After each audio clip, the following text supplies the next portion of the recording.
श्राद्ध पक्ष में इतनी चीजें जरूर होनी चाहिए, ये लिख लें आप क्या क्या है। श्राद्ध पक्ष में क्या क्या होना चाहिए? जपे होमे तथा दाने। लोग कहते हैं कि श्राद्ध में पूजा मत करो, ये जघन्य अपराध है। लोग पूजा छोड़ देते हैं, कहते हैं कि सूतक लग गया। कहां सूतक लग गया? श्राद्ध को लोग सूतक से जोड़ देते हैं। और इस ग्रंथ में लिखा है कि श्राद्ध में क्या क्या होना चाहिए। जपे होमे तथा दानी स्वाध्याये पितृकर्मणि अशून्यम तु कर्म कुर्यात् सुवर्ण रजतई कुशई। वर्णन है श्राद्ध के समय में जप, श्राद्ध के समय में होम, श्राद्ध के समय में दान और श्राद्ध के समय में स्वाध्याय। गीता पढ़िए, गरुण पुराण पढ़िए, भागवत जी पढ़िए, पद्म पुराण पढ़िए। यह इन दिनों में इसकी पढ़ने की बहुत बड़ी महिमा है। लोग कहते हैं गरुण पुराण मत पढ़ो, नहीं कोई मर जाएगा। जब हमने पहली बार वृंदावन में गरुण पुराण शुरू किया तो एक श्रीमान कहते हैं कि अगला श्राद्ध देख लोगे तुम। मैंने कहा क्या हो गया? बोलते हैं कि तुम गरुण पुराण कह रहे हो, गरुण पुराण वाला बचता नहीं है। मैंने कहा कि गरुण पुराण कह रहा हूं इसलिए मेरी उम्र और ज्यादा बढ़ेगी, तुम देखते रहिएगा। हाँ, फिर गरुण पुराण सुनाने को जा रहा हूं। इतनी भ्रांति में लोग डाल देते हैं। अब मैं ऐसे तो किसी मरे गिरे में तो गरुण पुराण सुनाने को जाता नहीं, लेकिन व्यासपीठ से गरुण पुराण न सुनाऊं तो कैसे पता फिर कैसे पूरा होगा कि हमने 18 पुराण सुनाए हैं। जैसे पुराण को भगवान नारायण ने सुनाया और गरुण ने सुना, नारायण पूरी धरती पर वंदनीय हो गए। पूरा जगत, पूरी दुनिया उनको पूजन करती है। तो सुन लो क्या क्या लिखा है और ये लिख लें आप। लिखने को ना हो तो मोबाइल में रिकॉर्ड कर लें। जपे होमे तथा दाने स्वाध्याये पितृकर्मणि। जपे जप कीजिए। इन दिनों में जो आप जप कर रहे हैं इससे पुरखे तृप्त होंगे, ये उनको लगेगा। ये अपना गुरु मंत्र जपिए।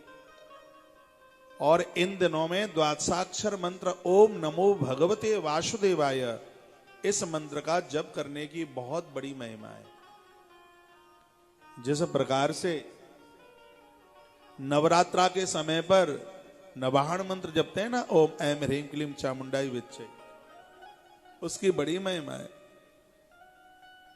नवरात्रा में राम रक्षा स्तोत्र की बहुत बड़ी महिमा है। उसी प्रकार से श्राद्ध पक्ष में भले ही आपके पास गुरु मंत्र नहीं है, ओम नमो भगवते वासुदेवाय, मेरी व्यासपीठ को अपना गुरु मानकर 16 दिन अपने पूर्वजों के लिए ओम नमो भगवते वासुदेवाय इसको जपिए। जिनके पास गुरु मंत्र में ये मिला है, अद्भुत बात है। ये मंत्र आप जपिए। जपे होमे, जप करें। होम, हवन करें। परसों से हम हवन कराएंगे वहां यज्ञ। व्यवस्था बनी तो YouTube पर उसको लाइव दिखा देंगे।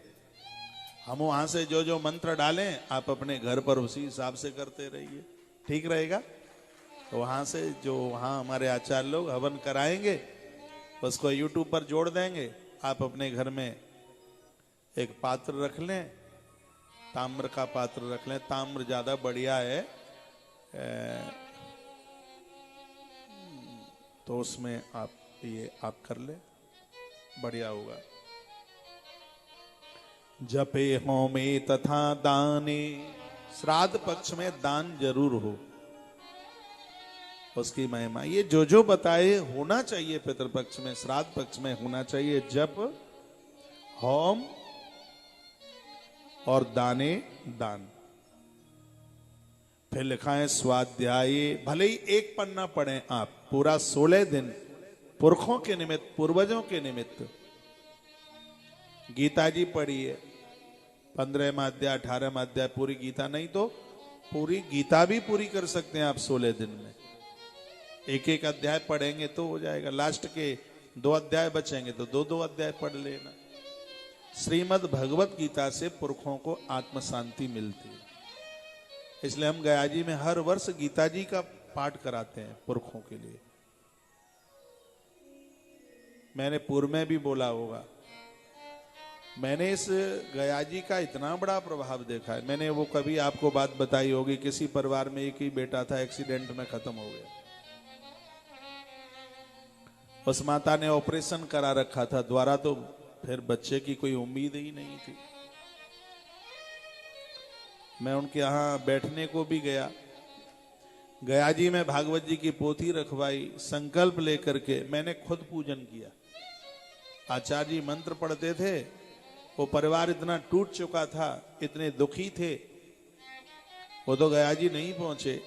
और सत्य यही है, मैंने पूजन किया श्री गया जी में, उनकी पोथी का पूजन किया। आप विश्वास करें, एक असंभव कार्य संभव हुआ। उनके यहां ऑपरेशन होने के बाद एक जोड़े से संतान प्राप्त हुई है, जिसमें एक बेटा और एक बेटी। जिनकी बड़ी बेटी 24-25 साल की रही होगी, तब ये फिर ये संतान हुई। तो मेरी तो बड़ी श्रद्धा है इन सब चीजों के प्रति। ये बातें कहने में मुझे कोई स्वार्थ नहीं है। क्या स्वार्थ होगा? ऊपर आकाश, नीचे धरती आपको दिखाई दे रही है। हमने ग्रंथों में अग्नि पुराण में पढ़ा है, जिस दिन अग्नि बुझ जाए, पानी न रहे सरोवरों में, वृक्ष हवा देना बंद कर दें, समझ लेना कि अब भगवान की सत्ता समाप्त हो गई है। जब तक आपको सूर्य उगता हुआ दिखता है, जब तक आपको पत्तियां हिलती हुई दिखाई देती हैं, जब तक आपको सरोवरों में पानी दिखाई देता है, जब तक चूल्हे में अग्नि जलती दिखाई देती है, तब तक समझ लो कि भगवान है, परमात्मा है। ताली तो बजाना मत, आपको नजर लग जाएगी।